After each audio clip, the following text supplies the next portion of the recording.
মা মা তুই আইসস হ্যাঁ মা, আমি তো আইছি, কিন্তু তোমার তোমার এই অবস্থা কেন? কেন?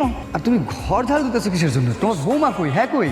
আছে ভাইজান, এটা তো কিছুই না, আমগো বাড়িতে যাওয়া। দাঁড়াও মা, তুমি ওরা থামাইতেছো কেন?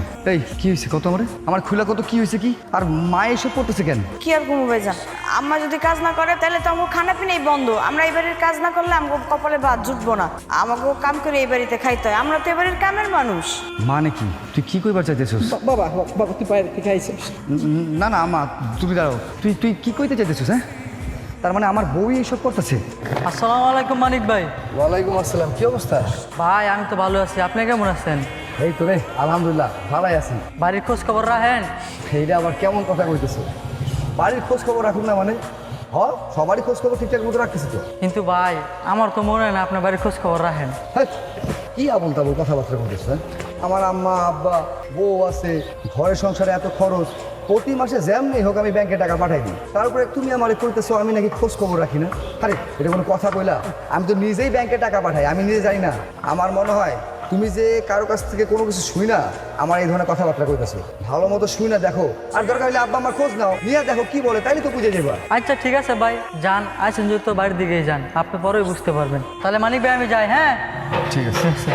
শুরু, তুমি আমার সাথে রাগ করেছো তাই না? তুমি আমার রাস্তার মাঝখানে কি লেগে দাঁড় করেছো? তোমার লাগে আমার কোনো কথা নাই। সে কখন থেকে দাঁড়িয়ে আছি তোমার জন্য। শোনো, তোমার সাথে আমার অনেক কথা আছে। তোমার লাগে আমার কোনো কথা নাই। দেখো না আমি তোমার ফোন ধরি না, তোমার লাগে যোগাযোগ বন্ধ করে দিচ্ছি, এখন আবার রাস্তার মাঝখানে এমন করতেছো। তুমি কি চা আমি বাড়ি থেকে বাইরে নিয়ে বন্ধ করে দেই? প্লিজ, তুমি আমার উপর রাগ করে থেকো না। কেন রাগ করেছি তুমি বুঝো না? তোমার যে আমি বিয়ার সম্বন্ধ নিয়ে আমার বাড়িতে হইতে পেলাম, কি কাজটা করছো তুমি? তোমার বাপের একটু বুঝে কয়ে নিয়ে যেতে পারো না? তা না করে আইসা বাপের লাগে তাহলে তার মিলে 5 লাখ টাকা মোটর সাইকেল এগুলো চাই বসে আছে। তোমার বাপের মুখের উপর তো একটা কথাও কইলা না, কিছুই কইলা না তুমি তোমার বাপের। দেখো, সেদিন বাবা হঠাৎ করে যা কিছু বলছে আমি এর সম্বন্ধে কিছু জানতাম না। বাবা আনফর্চুনেটলি কথাগুলো বলে ফেলছে, আর আমি সেটার জন্য প্রস্তুত ছিলাম না, আর এর জন্য আমি দায়ী না, বিশ্বাস করো। আমি মানলাম যে সব তোমার বাপের কথা, তোমার কথা না, কিন্তু তোমার তো তোমার বাপের কিছু বলা উচিত ছিল তাই না? তুমি তো কিছুই কইলা না যে আমি দোলারে ভালোবাসি, আমি দোলারে ভালোবাসি, আমি বিয়ে করতে চাই, আমার ঘরের বউ করে নিতে চাই। আর তুমি এখানে আব্বা টাকার কথা নিয়ে এসো, বাইকের কথা নিয়ে এসো, কই এসব তো একটা কথাও কইলা না। দেখো সূর্য, একটা সময় আমি তোমার নিয়ে অনেক স্বপ্ন দেখছি, এখন আর আমার মনে হইতেছে আমার স্বপ্ন ভাঙ্গা চুরমার হয়ে গেছে, এখন আর আমাকে রিলেশন রাখা ঠিক না। এর লেগে তো আমি তোমার লগে যোগাযোগ বন্ধ করে দিছি। তুমিও আর আমার পথের মাঝখানে সেভাবে রাস্তাঘাটে দাঁড়ায়ও না। তোমার লগে এভাবে কথা বলতে, তোমার অপমান করতে আমার ভাল লাগে না। দেখো, ভুল যা হয়ে গেছে সেটা আমি স্বীকার করছি, কিন্তু প্রত্যেকটা ভুলের তো একটা সমাধান আছে, আর সেই সমাধানের সুযোগটা তো আমাকে দেবে তাই না? ঠিক আছে, সুযোগ যখন চাইতেছো আমি তোমার সুযোগ দিতে পারি। তুমি তোমার বাপের অবাধ্য সন্তান হইয়া যদি আইতে পারো তাহলে আইসো। তোমার বাপ তো টাকা চাইছে, আমাকে বাড়ি থেকে কেউ টাকা দিতে পারবো না। টাকা পয়সা ছাড়া যদি আমারে তোমার ঘরের বউ করে নিতে চাও তাইলে আইসো, তাইলে আমি তোমার বউ হওয়ার লিগা বসে আসছি। মা মা তুই আইসস? হ্যাঁ মা, আমি তো আইছি, কিন্তু তোমার তোমার এই অবস্থা কেন? কেন? আর তুমি ঘর ঝাড়ু দিতেছো কিসের জন্য? তোমার বৌমা কই? হ্যাঁ কই?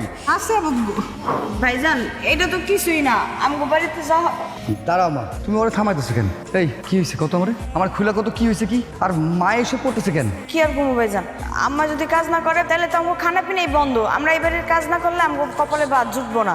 আমাকে কাম করে এই বাড়িতে খাইতে হয়, আমরা তো এই বাড়ির কামের মানুষ। মানে কি? তুই কি কইবার চাইতেছিস? বাবা তুই বাইরে থেকে আইসস।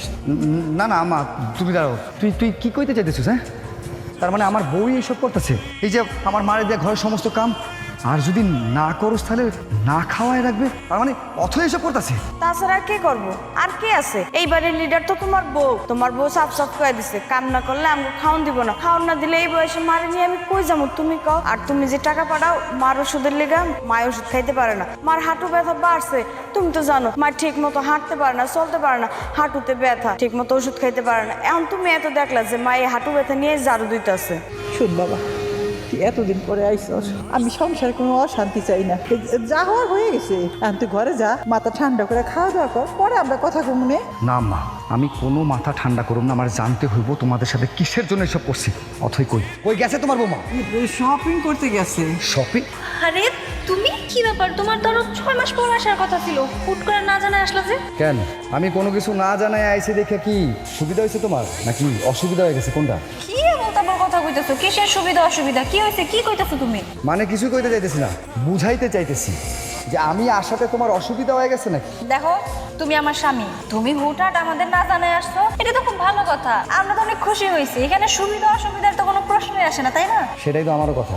আমি যে বিদেশে থাইকা যে টাকা পয়সাগুলো পাঠাইতাম, তাহলে সেই টাকাগুলো তো নিয়ম অনুযায়ী আম্মা, এই সংসার, তুমি সবাই পাওয়ার কথা, তাই না? যেমন আমার মায়ের ওষুধের টাকা, সেগুলো কি তুমি দিছো ঠিকঠাক মতো? ওমা, তুমি এসব কি কথা কইতেছো? বুঝছি, তুমি আসার পরে এরা সবকিছু তোমার কানে ঢুকাই দিছে, তাই না? আচ্ছা, তোমার কি মনে হয় এই যে এত এত টাকা পাঠাইছো, এই টাকা আমি একা একা গিলছি? এই টাকা ব্যাংকে রাখছি, সংসারের পিছনে খরচ করছি, তোমার মায়ের ওষুধ বানি, তোমার বোনের পড়াশোনার খরচ, সবকিছুই তো আমি বহন করছি, নাকি? কি কইতাছো তুমি? সবই দিছো?